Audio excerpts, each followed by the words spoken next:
मैला आंचल भाग 2 खंड 11। कमली के बाबू। नींद में तहसीलदार साहब की नाक बहुत बोलती है। खुर्र खुर्र। कमला की माँ पलंग के पास खड़ी है। उसके चेहरे पर भय की काली रेखा छाई हुई है। कमली के बाबू। ओह, ये क्या है? माँ धीरे से पलंग पर बैठ जाती है। तहसीलदार साहब और भी अचकचा जाते हैं। क्या है? कुछ नहीं, कुछ नहीं, माँ फिसफिसाकर कहती है। कमली ने तो आंचल में दाग लगवा लिया। ये आंचल में? तहसीलदार साहब को लगा कि कमली के कपड़े में आग लग गई है। कमली जल रही है। हाँ, 4 महीना। तहसीलदार साहब और माँ दोनों ने एक ही साथ लंबी सांस छोड़ते हैं। हे भगवान, अब क्या होगा? समझो, कैसे पता चला? मुझे तो पिछले महीने ही थोड़ा संदेह हुआ था। आज पूछने लगी तो चुपचाप टुकुर टुकुर मुंह देखने लगी। डॉक्टर ने तो खूब इलाज किया।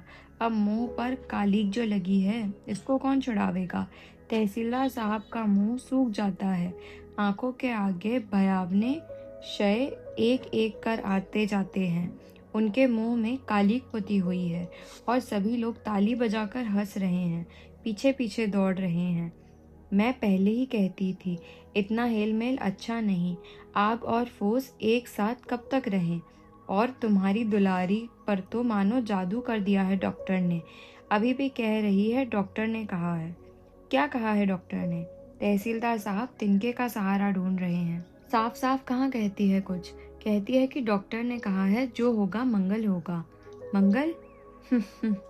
मंगल। अब गले में रस्सी का फंदा लगाकर मरो कमली की माँ।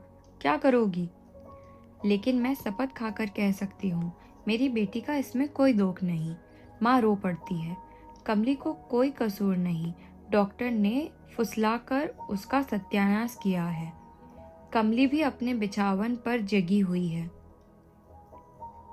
आज उसे बार बार डॉक्टर की याद आती है। डॉक्टर का हंसना, बोलना, रूठना, झगड़ना, मीठी मीठी बातें करना और बाहों में जकड़ कर उसकी आंखें भर भर आती है। लेकिन डॉक्टर ने कहा है जो होगा मंगलमय होगा। यदि डॉक्टर को दामुल हौज हो जाए तब? माँ रोती क्यों थी?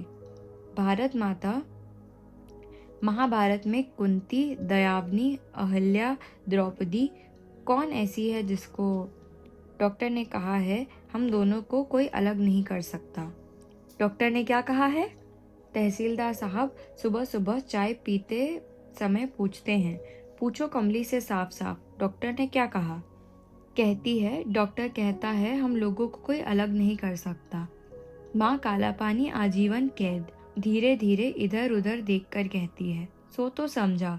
तहसीलदार साहब का चेहरा फिर बुझ सा जाता है। लेकिन सवाल है कि वह जेल में है।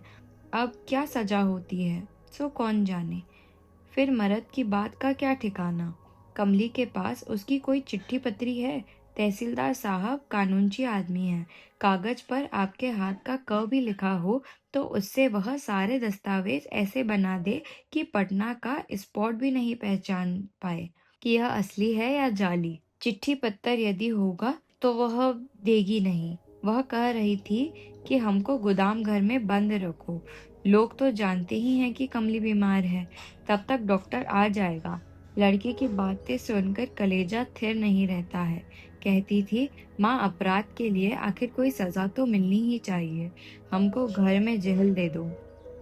इस तहसीलदार साहब का भी दिल कसक उठता है। कमली की माँ, मेरी बेटी अब मेरे सामने नहीं आवेगी। क्यों? एक बार उससे बात करना चाहता हूँ। तुम क्या कहती हो? उफ। कमली के चेहरे पर दिनों दिन तेज आता जा रहा है। मुखमंडल चमक रहा है। लेकिन आज उसकी निगाहें नीची हैं। चुपचाप आकर पर्दे की आड़ में खड़ी हो जाती है। दीदी, इधर आओ दीदी। तुम्हारा कोई कसूर नहीं बेटा। बाबूजी, मेरी सूरत मत देखिए। मुझे गोदाम घर में बंद कर दीजिए। कमली रो पड़ती है। और कोई उपाय भी तो नहीं? कमली कहती है, लगता है कि डॉक्टर नहीं जिन है। एक बार गौरी मौसी ने जीन पीर की कहानी सुनाई थी। डर तो नहीं लगता? नहीं माँ, डॉक्टर अब मेरे पास हमेशा रहता है। मुझे डर नहीं लगता। इसलिए मैं एकांत में अंधेरे में रहना चाहती हूँ। माँ, डॉक्टर का कोई कसूर नहीं, वह सचमुच जिन है। सुनते हैं कि जिन जिस पर प्रसन्न हो उसको तुरंत कुछ से कुछ बना देता है। रुपए, पैसा, जगह, जमीन तुरंत ढेर लगा देता है। और जिन जब लगे लगे तो धान के बाखर बाखर में चूहे लग जाएं। तंबाकू पर पत्थर गिर पड़ेगा। किसी बड़े सेशन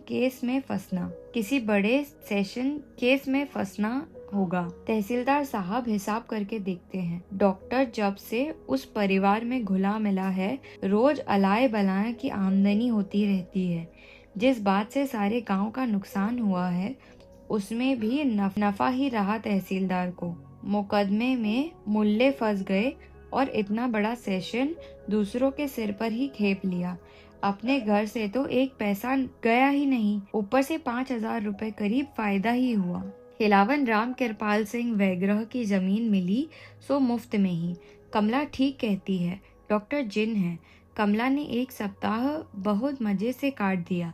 कुछ किताबें पढ़ने को मांगी है। विषय वृक्ष, इंदिरा, राज सिंह, आनंद मठ, देवदास, श्रीकांत, रंगभूमि, गोदान और हरिमोहन बाबू की कन्यादान।